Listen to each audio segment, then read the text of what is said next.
वो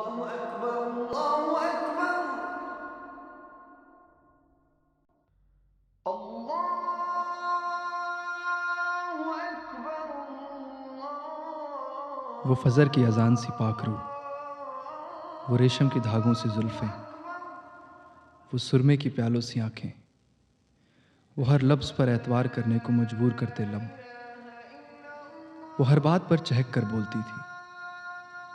हर शोखियों में उसके गज़ब का रुतबा था, यूं कि मानो सारी शायरियाँ और गज़लें उसी की तारीफ़ को आमादा हों। वो थी ही सबसे अलग। सारा लखनऊ जानता था उसकी हर अदा और बहुत ही उम्दा तरीके से। अशहदु अन्ना मुहम्मदर रसूलुल्लाह।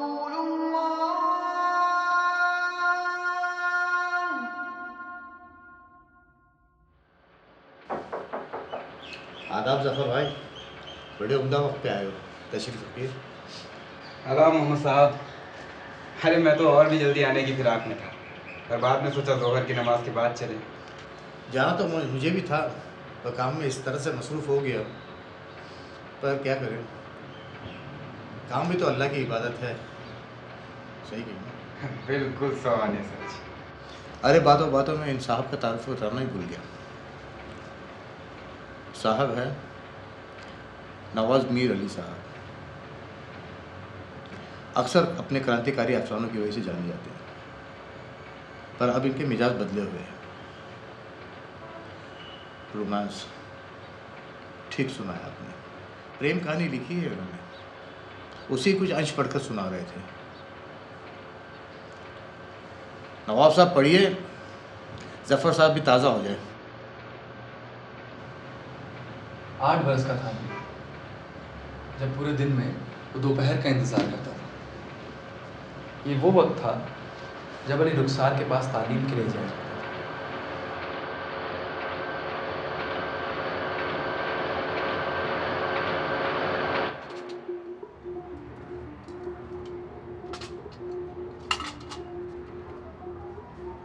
दीदी मुझे कुछ लिख के दो।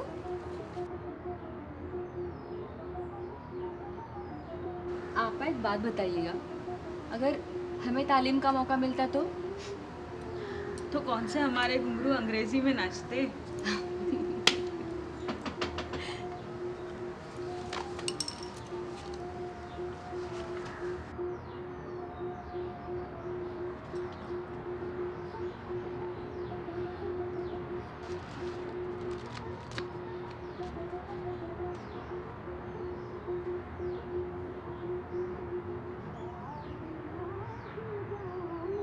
यहाँ क्यों आए? कोई अगर देख लेता तो? शरीफ इंसान इस तरह इस पहर यहाँ पे अपने कदम नहीं रखते। वो मैं तोहफा लाया था तुम्हारे लिए होली का। अरे वाह आरिफ मियाँ, अभी कल तक तो आप हमारी तरफ देखने से डरते थे और आज अचानक ये तोहफा। भाई हिम्मत की दाद देनी पड़ेगी आपकी। और कहिए क्या काम है? जी बस और कुछ नहीं, मैं जुलूस खत्म होने के बाद वापस मलिहाबाद जा रहा हूँ एक हफ्ते के लिए। जाने से पहले सोचा कि तुम हमसे मिलके क्या होगा मियाँ, हम कौन सा आपके कुछ लगते हैं? अच्छा कुछ नहीं लगता तो फिर तोहफा लेके क्या? अच्छा तो ये रिश्वत है रिश्ता जोड़ने के खातिर। बड़े भोले आप आरिफ मियाँ, दुनिया की रत्ती भर भी समझ नहीं आपको। अच्छा एक बात बताइएगा, आपका एक नाम रखा जाएगा मुआशरा में, आपकी पहचान बदली जाएगी, हो सकता है बदनाम भी हो ले। यहाँ पे आने का वक्त दिन ढलने के बाद का है ताकि अंधेरे में कोई किसी को पहचान ना सके। कभी सोचा था ये बात आपने?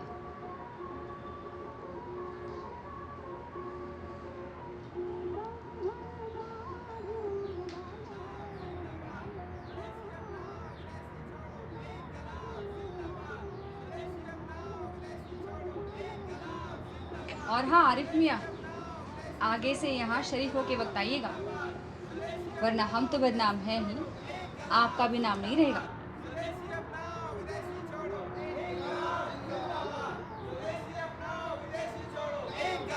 जिंदाबाद, स्वदेशी अपनाओ विदेशी छोड़ो।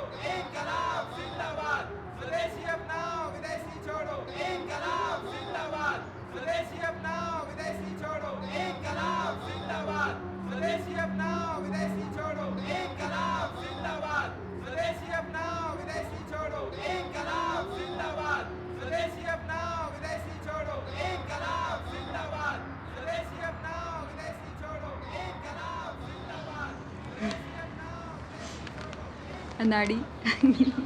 अनाड़ी? पर यह अनाड़ी था कौन जो अजनबी की तरह दस्तक देकर आपकी कहानी से विदा भी ले गया?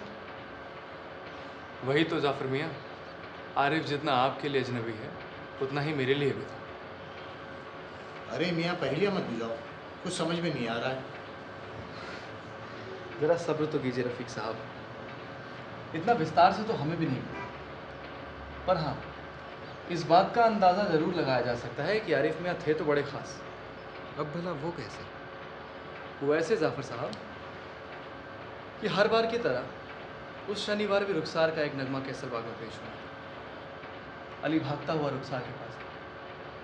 उसे मसले की अहमियत का तो नहीं पता था, पर हाँ उसे पता नहीं क्यों लगा कि ये बात आपा को पता होनी चाहिए। आपा आपा, आपको मालूम है क्या हुआ? कल शाम को जो लोग आए थे ना, विदेशी कपड़ा वाले, चौक पे सिपाहियों ने उनको बहुत मारा और सबको भगा दिया। कल दोपहर को वो भाईजान आए थे ना, अब्दुल चाचा ने बताया कि उनका इंतकाल हो गया। रीत, तो तू मुझे क्यों बता रहे? और मैं नहीं जानती वो कौन है। पता नहीं यहाँ पे क्यों आता है पागल कहीं का। अरे ये लो, मैं अपना नथ पहनना भूल गई।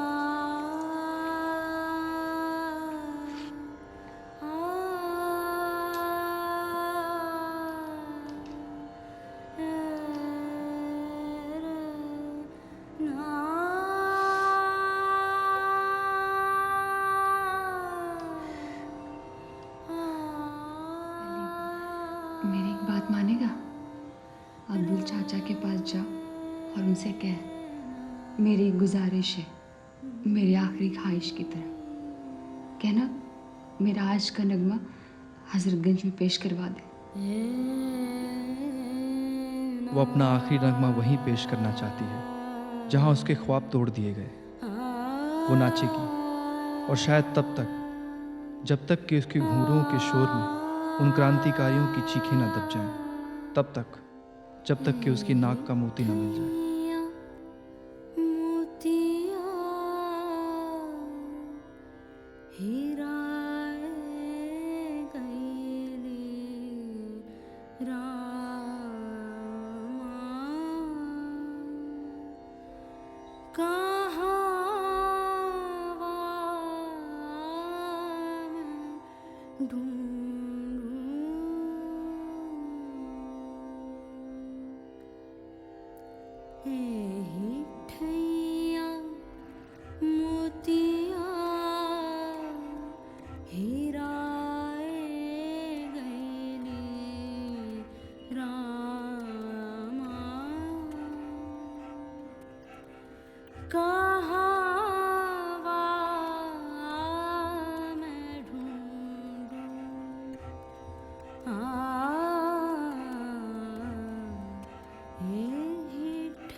नथनी से मोती कही, नथनी से मोती कही, खिर गया रामा।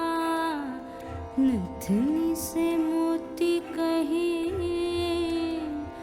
खिर गया रामा। कहा